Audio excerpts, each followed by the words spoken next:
예, 오늘은 우리 뮤지컬 작품을 연출하고 감독을 하시는 분을 모시겠습니다. 연출가 박할린 감독님이신데요.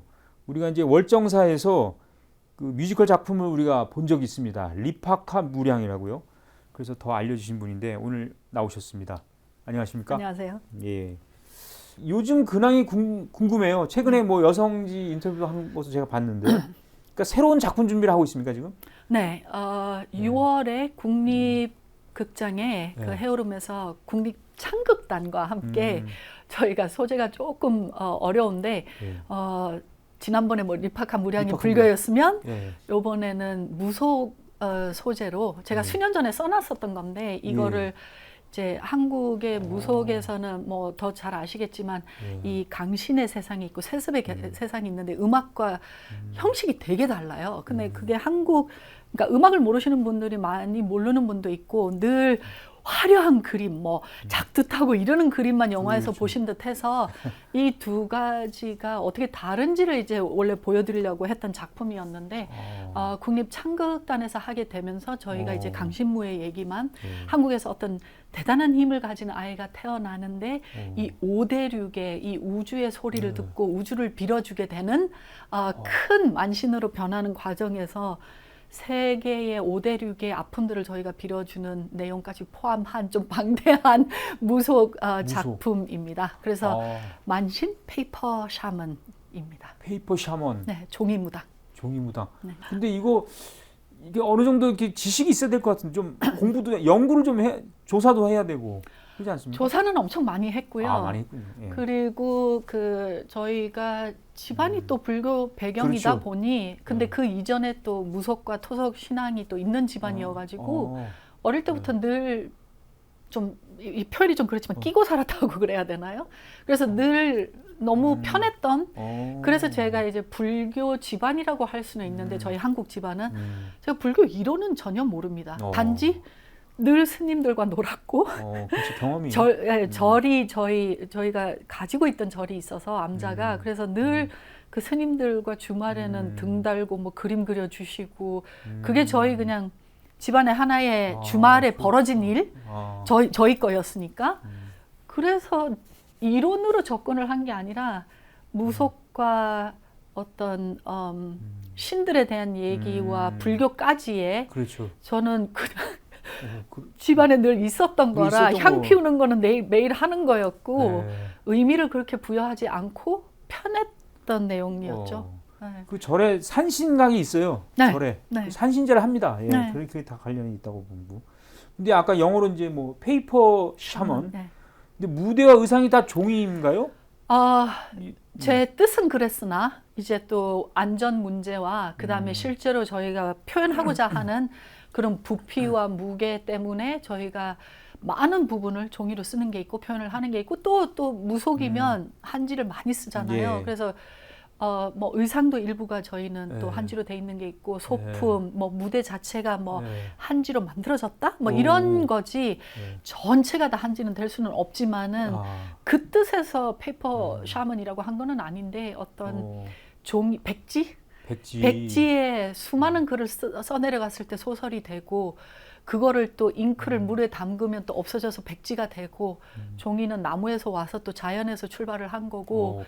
이거를 접었다 폈다 했을 때 음과 양 그거잖아요. 이 종이 접기가 음과 양의 세계라서 우리 선생님을 보면은 그 월정사에서 2번 공연하셨죠. 라파카라 하면 안 돼요. 죄송합니다.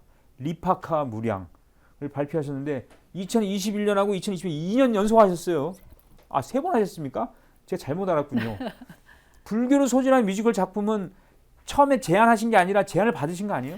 네, 근데 아마 제안을 하셨던 월정사 주지 스님께서는 너무 좋은 아이디어로 이제 우리는 그 스님의 그 뭐라고 해야 되나 하나의 어떤 좀 큰 목적 중에 하나가 그 한국의 탑돌이 있지 않습니까? 예, 탑돌이. 그 탑돌이 문화가 좀 더 발달이 됐으면 좋겠다라는 취지에서 뮤지컬 소재로 탑돌이를 좀 넣어주면 어떻겠냐.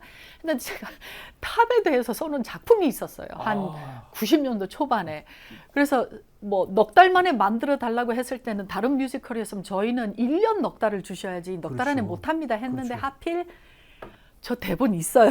그러니까 하필 돼서 저는 그때 주지스님께 말씀을 드렸던 게 저는 불교 강요하지 않을 거다.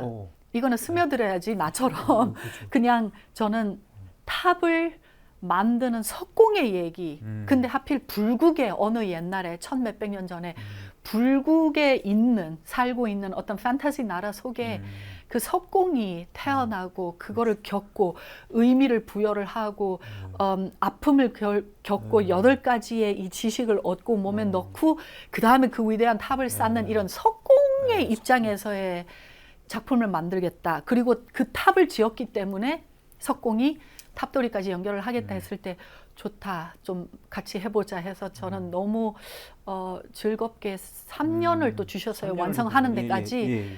그래서 작게 시작을 해서 그 다음에 또 디벨롭해서 올리고 그렇죠. 작년에 완성을 해서 이제 그 월정사에서 출발한 리파카 무량이 탄생했습니다. 예. 탑돌이 문화에 대해서 이게 뮤지컬로 표현한다는 것도 쉽지 않을 것 같아요. 저는 이게 물론 이제 율동 뭐 이런 것도 가미하고 하면 되겠지만. 네, 근데 춤이 없잖아요. 그러니까. 사실은 그냥 돌고 그 마음을 맞아요. 비는 거라 그거를 이제 너무 고증에 또 기대면 볼거리가 없고. 맞아요. 그래서 저희는 이제 예술화 시켰다라는 게 무대에서의 그 마음을 전달할 수 있는 방안으로 저희가 작품의 큰 틀을 잡았고 노래 안에서 어떤 나무다 관세음보살이 100번 나오면 그 반복에서의 그 올라오는 거 있잖아요. 이 계속 하게 되는. 근데 그게